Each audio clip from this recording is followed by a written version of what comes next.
दोस्तों, ये कहानी एक ऐसी स्कूल गर्ल के बारे में है जिसके साथ उसी के स्कूल स्टूडेंट्स ने दरिंदगी की सारी हदें पार कर दी।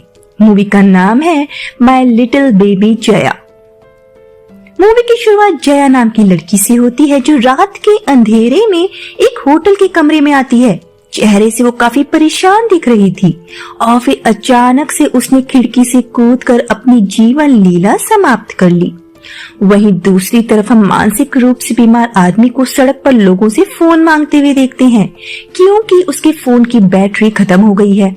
जिसके बाद हम जया की बॉडी को हॉस्पिटल में देखते हैं, जिसकी पोस्टमार्टम रिपोर्ट से ये साबित हुआ है कि उसका पिछले 2 महीनों में 20 से भी ज्यादा मर्दों के साथ संबंध थे। जिसके बाद फ्लैशबैक शुरू होता है और हम उसी आदमी को देखते हैं। इस आदमी का नाम है वॉन सूल। आज वो बहुत खुश है। उसकी बेटी जया का एडमिशन जो हुआ है सियोल के सबसे बड़े स्कूल में। एक गरीब बाप के लिए इससे ज्यादा खुशी की बात क्या होगी कि उसकी बेटी इतने बड़े स्कूल में पढ़ेगी। अब वो दोनों अपना सब कुछ छोड़कर सियोल के लिए निकल पड़ते हैं। अब नए स्कूल के लिए जया को नई ड्रेस, नए शूज और नया बैग चाहिए। बड़ा स्कूल है, खर्चे भी बड़े ही होंगे। सियोल जाकर उन्होंने एक छोटा सा घर रेंट पर लिया।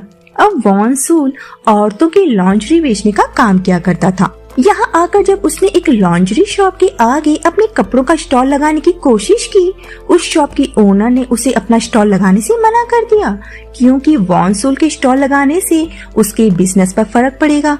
वो औरत वॉन सूल को पागल कहती है और ये सुन जया को गुस्सा आ गया और वो उस औरत को पीटने लगी। मामला पुलिस तक पहुँच गया। वॉन सूल की दिमागी हालत देख पुलिस कोई भी कार्रवाई नहीं करती। वॉन सूल ने अपनी सारी सेविंग जया को उसके स्कूल में होने वाले खर्चे के लिए दे दी, लेकिन फिर भी जया के हिसाब से पैसे कम हैं। जया अपने पापा को फील कराती है कि वो इस स्कूल को अफोर्ड नहीं कर सकते और उन्हें वापस चले जाना चाहिए, लेकिन वॉन सूल अपनी बेटी को निराश नहीं करना चाहता। उसने एक सड़क पर स्ट्रीट फूड की शॉप्स के साथ अपनी शॉप खोल ली। वहाँ के दुकानदारों से उसकी अच्छी खासी दोस्ती हो गई थी। आज जया के स्कूल का पहला दिन है और पहले ही दिन उसकी अपनी क्लास की 3 लड़कियां उसे बता देती हैं कि ये उनका इलाका है। अब इलाका किनका होता है आप लोग अच्छे से जानते हैं। ये तीनों लड़कियां असल में स्कूल की बुली हैं और इनकी मेन लीडर है हाईसुन। वो लड़कियां उसे चिशमिश, जिसका नाम मिन है, उसके बगल में बैठने को कहती हैं। जया मिन के बगल में जाकर बैठ गई। तभी एक टीचर वहाँ एक स्टूडेंट के साथ आती है।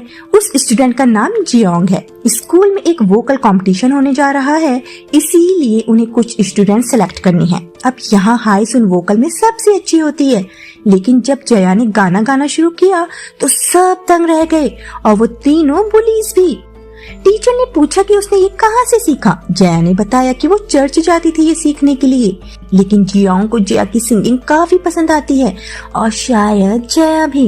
अब जया और मिन भी अच्छे दोस्त बन चुके हैं। एक दिन ऐसे ही सड़क पर चलते हुए जया को उसके पापा दिखे, जिन्हें वो इग्नोर कर देती है ताकि उसके पापा की वजह से उसकी इंसल्ट ना हो। लेकिन पापा ने जया को आवाज देकर अपने पास बुलाया। मिन को पता चला कि ये जया के पापा हैं। मिन उनसे काफी अच्छे से मिलती है और बाद में वो दोनों काफी मजे करते हैं। उधर स्कूल में हाईसुन जियोंग के साथ थी। दोनों गर्लफ्रेंड बॉयफ्रेंड जो हैं, लेकिन हाईसुन को लगने लगा है कि जियोंग को जया की आवाज काफी पसंद आई और जियोंग को जया का नाम भी कितनी जल्दी याद हो गया था। हाईसुन को जया से जलन होने लगती है। अगली सीन में हम स्टूडेंट्स को एक ट्रिप पर जाते हुए देखते हैं। बस में जियोंग जया की तरफ काफी अट्रैक्ट था और रात के वक्त सभी स्टूडेंट्स मिलकर ट्रूथ एंड डेयर खेल रहे थे। एक स्टूडेंट ने जया से पूछा कि उसके पापा क्या काम करते हैं। जया ने झूठ बोला कि उनकी मॉल में कपड़ों की छोटी सी दुकान है।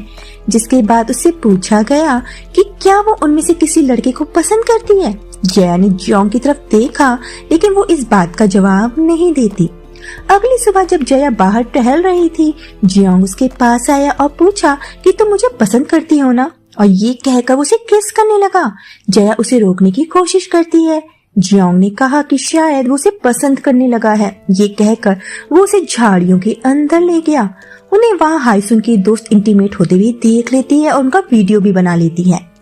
अब क्लास में जब हाईसुन आई, उसकी फ्रेंड ने उसे वो वीडियो दिखा दिया। जया को अपने बॉयफ्रेंड के साथ देख वो काफी बिचल गई और कहा कि वो इस वीडियो के बारे में जियोंग को ना बताए। जिसके बाद वो मिन को धमका कर जया के पापा के बारे में पूछते हैं और उन्हें पता चला कि जया के पापा सड़क पर औरतों के अंडरवियर बेचते हैं और जया एक गरीब फैमिली से है। अगले सीन में जियोंग जया के घर पर आता है और काफी एग्रेसिव बिहेव करने लगता है। उसे लगता है कि जया ने एक अमीर लड़का फंसाने के लिए अपने पापा के बारे में झूठ कहा। जया क्लियर करती है कि उसने जियोंग से कभी नहीं कहा कि उसे लाइक करती है। ये सुन वो उसे सिगरेट से जलाकर काफी मारता पीटता है और कहता है कि गटर के कीड़ों को गटर में ही रहना चाहिए।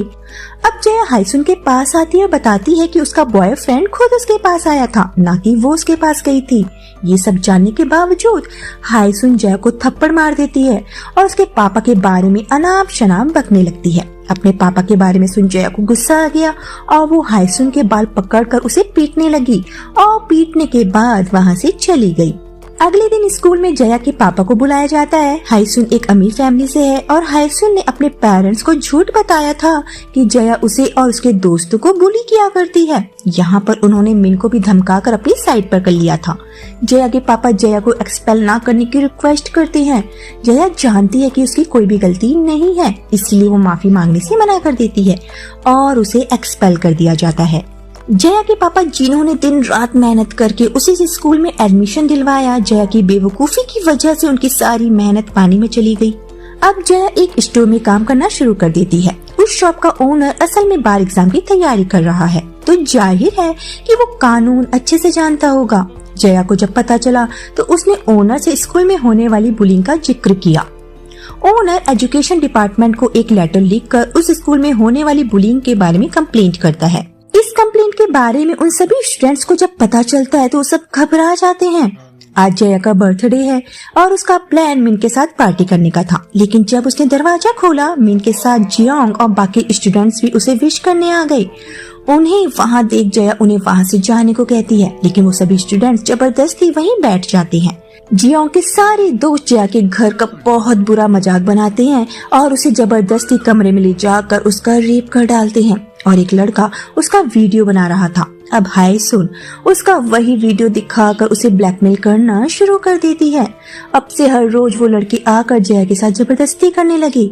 जया ने जो कंप्लेंट की थी उस स्कूल के खिलाफ वो भी उसने वापस ले ली, लेकिन हाईसुन अभी भी नहीं रुकती। वो जया को एक आदमी के साथ होटल में सोने के लिए मजबूर करती है और कहती है कि इस तरह वो ज्यादा पैसे कमा सकेगी। इस तरह हाईसुन ने जया को प्रोस्टिट्यूट बना डाला। जया इस बारे में अपने पापा को कुछ भी नहीं बताती। वो जानती है कि यहाँ उसके पापा का काम अच्छा चल रहा है और उनके नए दोस्त भी बन गए हैं, इसलिए वो नहीं चाहती कि उसके पापा अपना अच्छा खासा काम छोड़कर यहाँ से चले जाएं। उसने अब तक जो भी उसके साथ हुआ था वो सारी बातें एक डायरी में लिखी थी और उस डायरी को उसने एक स्टोर में छिपा दिया था। अब यहाँ हमें पता चलता है कि जया ने सुसाइड कर लिया है, जैसा कि हमने पहले देखा था।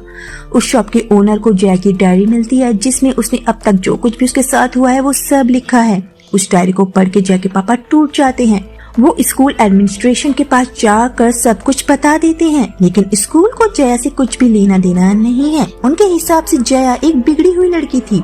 जया के पापा पुलिस के पास भी मदद मांगने गए, लेकिन उन्हें बताया गया कि जया एक प्रोस्टिट्यूट थी और एक डायरी के बिहाफ पर वो कुछ भी नहीं कर सकते। अब मिन जया के पापा के पास आई और बताया कि उस डायरी में लिखी एक एक बात सच है।